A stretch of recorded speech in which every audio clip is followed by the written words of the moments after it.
โอ้ยครับเห็นจะไปเห็นนะคอยโดดคอยจมน้ำมันโดดลงไปเอามันก็ฮอดเวลาเลยได้นี่เนาะน่ะ11:30เลยลูกพี่มันบ่ลูกพี่เจ้ายังบ่สิ้นบ่เจ้ามาจักมืออะไรเมื่อวานเฮาขึ้นจักโมงเฮ้ยเจ้ามาจักมืออะไรเจ้ายังบ่ค่อยมึงแน่ผัวเขาจนหน้าดำมาดำหน้าหามือนะตนแล้วเนาะ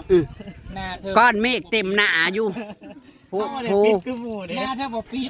พอแม่นว่าก้อนเมฆ5 ฝนนี่น่ะนายหน้าแล้วน่ะหาบ่ตกจักเทื่อคึมอยู่นี่เมียกะเดี๋ยวตะพัวรอบ่เคยพาเขาไปหาใช่เนี่ยเก่าหาหมอมันเอาบ่อยู่แล้วเฮ้ยมันต้องลอกออกคือนางกบแบตตายนะไอ้พวกเชิงหนาบ่แม่นมันบ่ได้ซึ้งบ่มันบ่ได้ปลดปล่อยบ่จักมันจังหน้าแหล่เข้านะบ่แม่นโอ้ยสุกค่อยอุตส่าห์ว่าเอาผัวน้อยแล้วว่ามันถ้าเป็นเฮานี่บ่นอนน้ำร้อนเอาไปได้กับลูกเอาไปได้กับลูก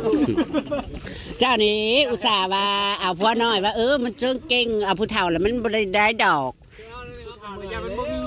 เพราะว่าบ่มีแห้งบ่ได้แม่นเว้าขายหน้าขายตาได้นี่นะไอ้เว้าให้หูมือได้มันก็เลยเว้า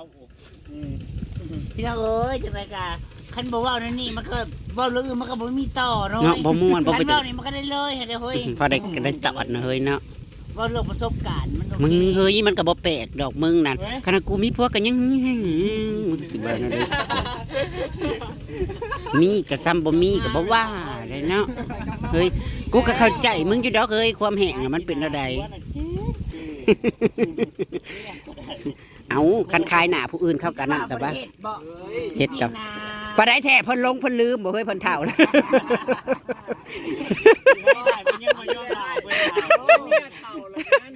ลงลืมบ่เฮ็ดแล้ววังใดนี่ยังดึงมาใส่อีกแล้วจังได๋ก็ลืมกินข้าวให้แห้งข้าวพันแห้งขี้เอาเฮ้ยปัจจุบันเราได้สัจใจแจกซ้ำเท่านั่งยิ้มเปื่อยอยู่ว่าวเบาโอ๊ตเราแห้งกับโอ๊ตมาดนเลยได้หนามาละเราโอ๊ตมาดนเลยได้เราหนึ่งในอยู่นะวันเราขึ้นภาพบ่วันก่อนเขาได้ยินเราว่าเบิ้งข่อยสินอนข่อยสิกิ้งไปจนห้องแอร์พุ่นเราอ่ะเสื้อผ้าเขาก็บ่ได้ใส่เราอ่ะจังซั่นแล้วมื้อนั้นเราอ่ะ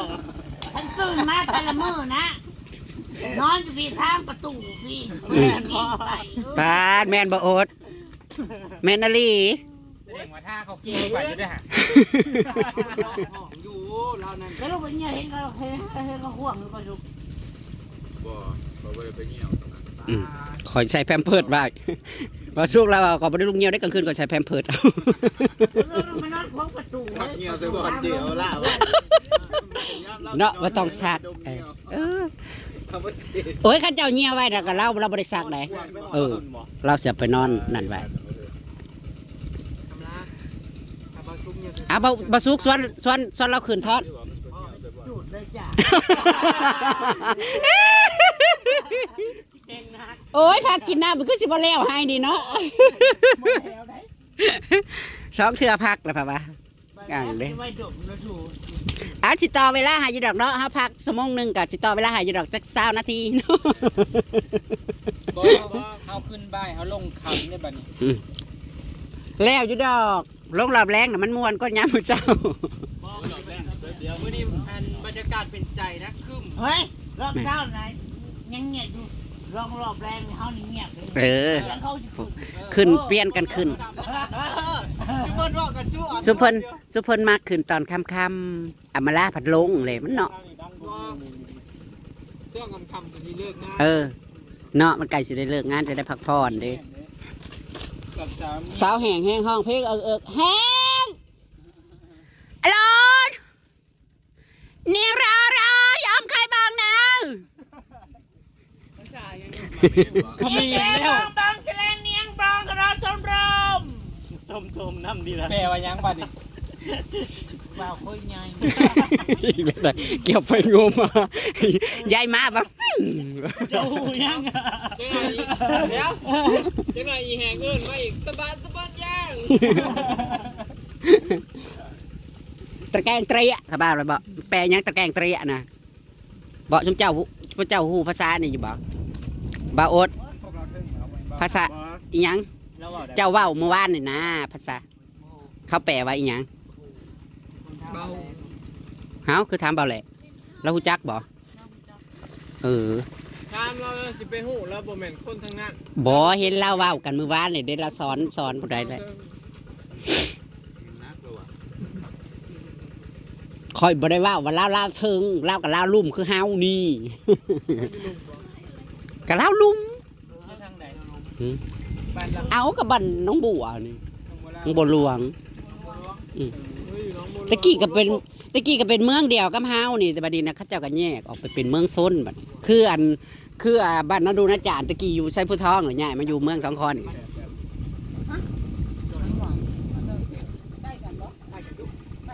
โอ้ยอันนั้นก็เมืองพารานผู้ไอ้ายเจ้าจะไปเบ้ามา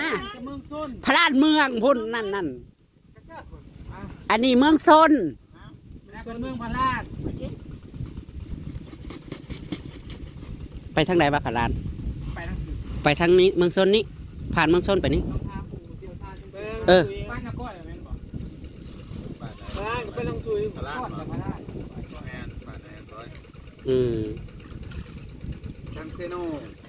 ไปทางเซโนบอก ทางโดงเอ็น อ๋อบ่เคยไป ก้อยนะจะกับพารามาเนี่ยสิบ่ไปจังนั้น พี่จันเคย บ่อะก่อนแล้วเว้าอันนั้นเว้านั่นอะไรบ่ เอากับภาษาบ้านเราเนี่ยนะ ปากซีกับพ่อ อันนั้นบ่ เราเห็นเอา เราเว้าธรรมดาคือคนละว่าเราเฮ็ดเอาเราเว้าเอาซื่อ เราเห็นเอา ว่าได้ ตะก้อยมันมีกับบ้านคนที่เป็นไทยแล้วก็พี่ก็คนกันได้ ๆเฮ้ยมื้อนี้น่ะอากาศเป็นใจนะฮักแต่ว่าพักดูซะเหลือเกิน เริ่มหนาวแล้วกินเย็นๆเข้าไปนะ ไปยกนี่แล้วฝายตอนนี้พี่น้องเอ้ยฝายปีกแต่ว่ามันบ่ได้ดำเบิดดอกเพราะว่ามันเลิกเด้ นี่ทีแรกนี่จะขึ้นเด้อ จ้าบ่ยากดอก บ่ข้านให้ดอกมัน ไว้ดำรอบแรงซะ ที่ข้าที่บ้านเธอ บ้านมาแล้วนี่คุณมันบ่แม่นเลยนะ เอามันน้อยเดียวเลยเฮ้ยลงไปพูละหนานี่ เออ ไปลงแล้วล่ะพี่น้องคนละหนาก็ขึ้นแล้วพี่น้องเลยแล้วล่ะพักเที่ยงกินเขาวพี่น้องเจ๊ใหญ่เพิ่นคือเงียบแท้ แกมาทำตุน เฮ้ยระวังปีงเด้อลงไปเลิกๆนะ เบิ่งหน้าเบิ่งหลังแน่ปีงจับน่ะไผเสียวออกให้ข่อยกระย่านปีงไหน ส่วนว่าเขาดูแลพวกแค่คอนเนี่ยยันโอ้ยคนละอีกจะใช้ออกหายพวกก็ยันปีเนี่ยก็ยันปีพวกจะเอาปากคาบซิปออกไปแล้วปีมันจับคอยพวกเขาแม่ที่ยันชุดคือนางแล้วมีปีนกับแมงบงแค่นั้น เจ้าหำบ่ จุดอ่อนของฉัน อ๋อเจ้าย่านปีงกับแมงบงเฮ้ยเจ้าเสื้อบ่ว่ามาล่าย่านบงนะแมงบงก็เล่นเพิ่นแฮง ที่จะญาติที่เสือ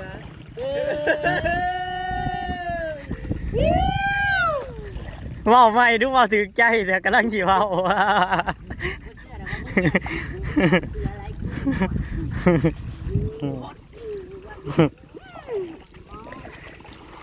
อามาล่าบอสิยานเสืออามาล่าเราก็เป็นเสืออยู่แล้ว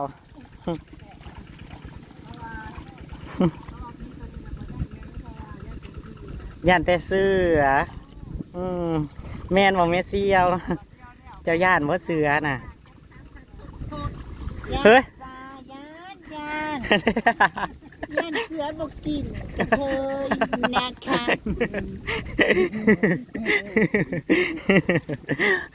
ย่านเสือบ่กินเพิ่นว่า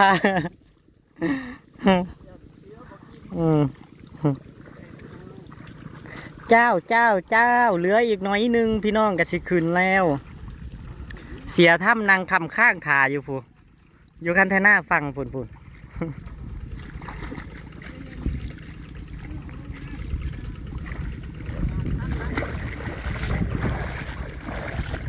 ่มีพักขะแยงหน่อยเนาะน้ำมาละ ข้าแก่มาดี ว่าไม่ดู อดดำอด เคยไป บ่าวซุกเว้าใหม่ดูความรู้สึกจะมาดำหน้ามาล่าเป็นยังไง ดำใส่พระลานหิน พี่หนามาอีกบ่ คิดเบิ่งก่อน คิดเบิ่งก่อน เมื่อก่อนเขาจะคลองหน้าบ่ตายคลองหน้าตายที่มาเข้าไปจ้ะ มีหมองอยู่บ่หมู่คู่หรือมีหมองอยู่โอ้ยเป็นบ่ทันตายเอาแล้วขนาด เขาบอก ไม่ตายขึ้นอยู่นี่แล้วย่านโอ้ เขาบอกว่า อยู่แล้วอ่ะ ขนาดง่ายเท่ามาสิเป็นล่มเป็นแรงเขายัง เย็นใส่บ่อยเย็นมากสิบ่อยู่กันนั่น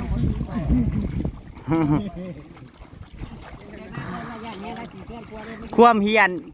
นจักสิสำใด นั่งไงจะเป็นผู้เพื่อนไก่เจ้าได้ใช่ไหม บ่ยานจังไหนก่อนตายแล้วก็บอกก่อนอะไรว่าสิไปหา รู้แล้วใช่ก็คือเก่านั่นแหละมันจับ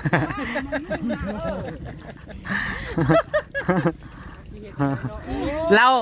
ราก็คือ โอ้ยเบ่งยุให้ตายแกเข้าไปจูดเขาหมอผีมาจะมาอยู่จังหวะ อันนี้ใส่หม้อเลยเลยนะเจ้าเตรียมไว้โลด ตลาดว่าตายกันนั่งย่านเฮ้ยกระดูกเขาคือสมองเขาธาตุหรอกว่า เป็นร้อยนะพอ ว่าเขาใช้หมอปิ้งไปอย่างดี มึงจะสร้างเข้าไว้บ่ต้องให้เขาเอาดูเขาท่าไปร้อยอาคารบ่โล จะเกิดอยู่บ่นี่ ข่อยว่าเราก็คือสิบ่ไปหาทุกคนดอก นั่นนี่น่ะบัด เพราะฉะนั้นเลิกคบก่อนมันสิตาย ปีด ถ้คบ มา จากมันไม่สิไปหลอกไป ออก ตาม ออกแต่เฮือนสิบ่แค้นพาดเป็น10องค์พุ่นบ่ น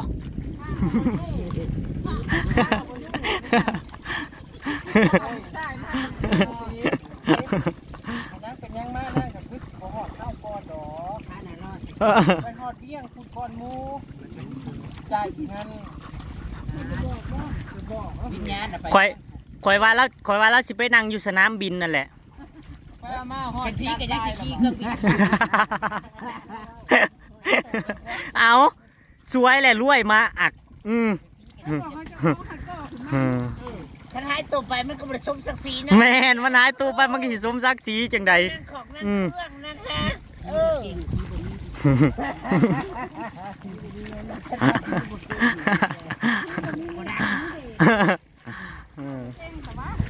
เป็นผียังรวยปี๊ดบ่ธรรมดาปี๊ดเป็นตะม่วนบ่พี่น้องพุ่น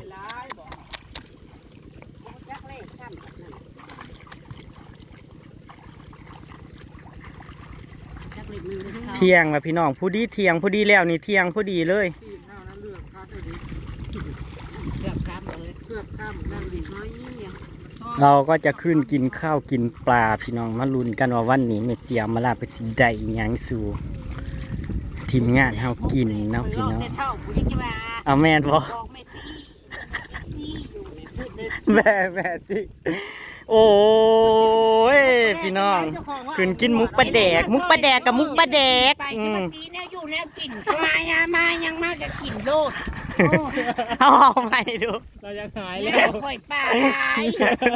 ลงแปลกไว้เฮ็ดแต่ปีแล้วคุณ มุกจักมุกปลาแดกนั่นจักมุก ข้องมกกับแม่กันกินเปียงกูสิมาก่อนมึงเสียเข่าหน้าไหม ก็อย่ามา ไม่กินหนึ่งเข่าจนเพื่อ เฮ้ยเฮาถือ กับบริถือร่าง เฮาอันถือเข่ามาอยู่บ่เจ้าถืออยู่บ่เข่านะ คือได้เฮ้ย อื เพื่อแล้ว ม ไม่ไม่เราก็ถือเราจะควบเพื่อ เฮ้ยไปหาเมียก่อนไปหาเมียก่อนไปปรึกษาเมียก่อนจะได้กินข้าวอยู่ว่ามือนี่เฮ้ยนางบอกว่าบ่าวเอื้อรู้จักความถือข้าวถือน้ำเฮ้ยเบิ่งแหน่เราเว้านั่น เนี่ยตะกี้เขาถือมาเลยผมจะถือมาอย่างเพื่อนกูบ่มีข่าวกิน เฮาสิบ่ได้กลับไปเอาข้าวพุ่นบ่หรือว่าสิไปกินข้าวอยู่อันพี่น้อง เท่าเน้นกัน ปลาขึ้นแล้วพี่น้องเฮาก็สิกินข้าวอยู่เถียงไห้เถียงหน้าคือเก่าแล้วพี่น้องบ่ได้ขึ้นเทิงนะพี่น้อง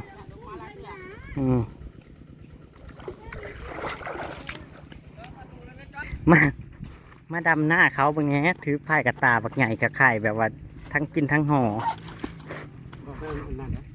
ไปเฮ้ยยางขึ้นทั้งผีทั้งกระกาดยางขึ้นไปหาหนองแหงก่อนพี่น้องไปดูหนองแหงเพิ่นถอนกะเอาแม่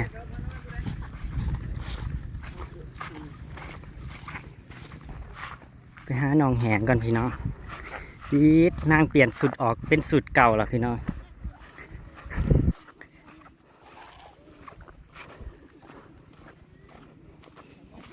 ไปเบิ่งว่านั่งได้หลายสมัยแล้วพี่น้องลกกะ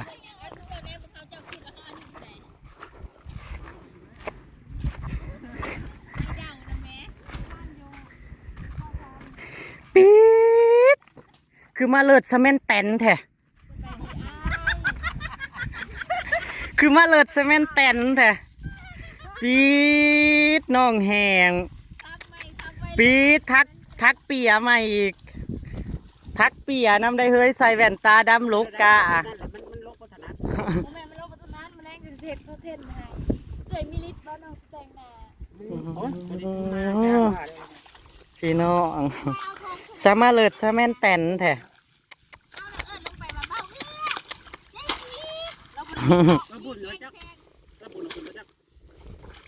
ได้จักร้อยเลย มีกำลังใจมัน นี่เราต้องจ้านี่อย่ามาให้ใหม่ มือนี้มีกำลังใจเพิ่นว่าเพิ่นโลกกาไว้กว่าเก่าพี่น้องขึ้นไปแต่งหน้าแล้วบ่นั่นน่ะแต่งหน้าเปียผม แต่ไอ้เอ้าว่าเขาโอ้บริขึ้นเรื่องน้ำมาแรงแจ้ง อืม เฮ้ยอย่าแตะมาทางนี้เลย จะใส่อยู่บักกระโปรง ไอ้ตลอดมาย่ำใดมันแตะจะกันทุกทีเลยเนาะ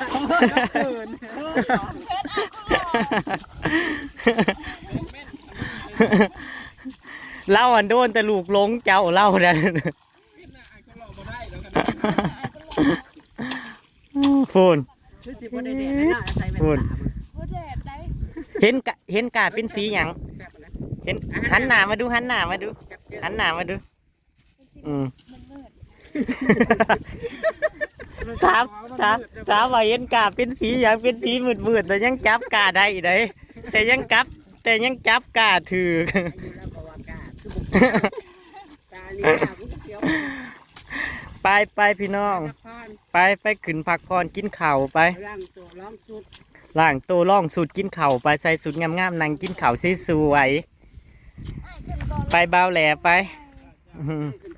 ไปพี่น้องติดตามคลิปหน้ากันแล้วกันพี่น้องขอบคุณพี่น้องเข้ามารับชมคือเก่าคือเดิมเนาะพี่น้องจังไดก็ฝากสองพอมีหาอยู่หากินเด้อพี่น้อง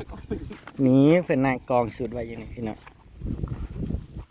ขอบคุณที่ไม่ข้ามโฆษณาด้วยเด้อพี่น้องสวัสดีครับผมเห็นยอดเงินขึ้นกันเหนื่อยใจดิอยากขู่ว่าดิไปพี่น้องสวัสดีครับผม